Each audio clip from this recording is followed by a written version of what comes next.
السلام عليكم ورحمة الله وبركاته. جايبه لكم فكرة حلوة. طبعا لما الطماطم ترخص، هي دلوقتي الفكرة دي أنا كنت عاملاها لما كانت الطماطم رخيصة.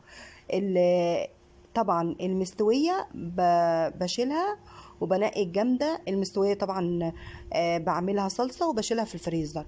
والجامدة طبعا ماليش في السلطة الصراحة، مش هضحك عليكم واقول لكم بحبها. فالجامدة دي بخاف ان هي تتحط في التلاجة وتبوظ مني. فبقطعها شرايح كده زي ما انتوا شايفين. وبعملها ايه، بصوا مجففة، بجففها وبحطها كمان في علب. وبعمل لها تتبيلة كده تحفة. ولادي بتحبها جدا احسن من السلطة.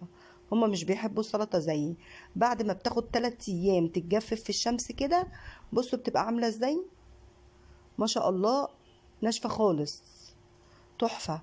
انت ممكن تحطيها في طبق وتشيليها في الفريزر وتطلعي منها. لو هتعملي مثلا بتاع اسمها ايه، شكشوكة.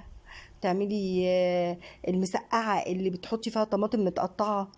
بصوا حلوة جدا جدا، يعني صراحة جميلة. انا بقى النهاردة هعمل بيها تتبيلة حلوة قوي، بحطها جنب الاكل او في السندوتشات بتاعت الجبنة. بصوا عامله ازاي. دي ما خدتش معايا غير 3 ايام بس. قلت كمان عشان ما تبص مني. بعد ما عملتها حطيت شويه في بطرمان. وهنا تتبيله، حطيت زيت، انت ممكن تحطي زيت زيتون، انا حطيت زيت عادي. وحطيت كزبره ناعمه. وحطيت ملح وحطيت خل. وهحط فصين توم ني. وبصوا دي شكلها، بصوا بيبقى عامل ازاي. تاكليها بقى مع الجبنه. تعمليها شكشوكه زي ما قلتلك، بتبقى مجففه كده مش هتبوظ منك. بجد تحفة.